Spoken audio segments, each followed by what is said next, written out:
So జనాల్ని ఎలా attract చేస్తారు మీరు ఇప్పుడు ఈ ఇంటర్వ్యూ ద్వారా చూసే వాళ్ళకి ఎలా అట్రాక్ట్ చేస్తారు మీరు మీ మూవీ చూడాలి అని వాళ్ళలో ఒక స్పెషల్గా ఇది చూడాలి మేము వెళ్ళి అని ఇప్పుడు మీ ఇంటర్వ్యూలో మీరు చెప్పండి ఎలా మేము ఎందుకు రావాలి అనేది.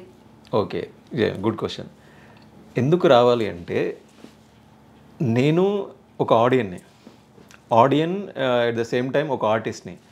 నేను అనుకుంటాను ఇప్పుడు నార్మల్ సినిమాలు చేస్తే ఎవరు చూడరు, ఏదో వచ్చాడు చేశాడు అనుకుంటారు. ఒక ఆడియన్గా ఆలోచిస్తే ఏంటంటే జనాలకు రియలిస్టిక్గా ఉండాలి. ఆ రియలిస్టిక్తో పాటు జనాలను ఆలోచించే విధంగా కూడా ఉండాలి. సో అలా నేను ఆలోచించాను. ఈ మధ్యలో జనాలు కూడా మన తెలుగు ఇండస్ట్రీలో హీరో ఎవరు అన్నది ఎక్కడి నుంచి వచ్చారు ఏ బ్యాక్గ్రౌండ్ అనేది పక్కన పెట్టి మూవీలో మనకి వర్త్ ఉందా అనేది ఒక చూసిన కంటెంట్ ఎలా ఉంది. కంటెంట్ ఉంటే అది చిన్న హీరోనా పెద్ద హీరోనా డజంట్ మ్యాటర్. ఒక చిన్న మంచి కంటెంట్ ఉంటే అది ఒక చిన్న స్టోరీ లైన్ అయినా దాన్ని చాలా జనాలు అట్రాక్ట్ చేసుకుంటున్నారు, దాన్ని హైలైట్ చేస్తున్నారు.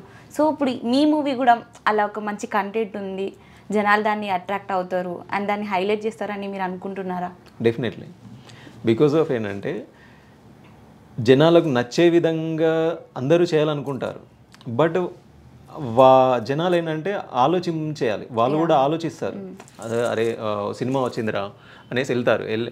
అందరూ వెళ్ళరు, కొంతమంది వెళ్ళిన తర్వాత ఆ సినిమాలో ఏముందిరా మామూలుగానే అందరు తీసినట్టే తీసిండు ఇంకేముంది అని అంటారు. అట్లా కాకుండా వాళ్ళు కూడా బయటకు వచ్చిన తర్వాత మన దగ్గర జరిగేదే ఇది తీసినట్టున్నాడు, కొంచెం మన దగ్గర జరిగేదే ఉంది కాబట్టి ఓకే మనకు సరిపోద్ది అనుకుంటారు అంతే. అంటే మీరు చూడొచ్చు, మీరు ధైర్యంగా వెళ్ళి 23rd రోజు మీ మూవీ చూడొచ్చు. ఇదంతా మన కథేరా మన సంగతి ఇదంతా.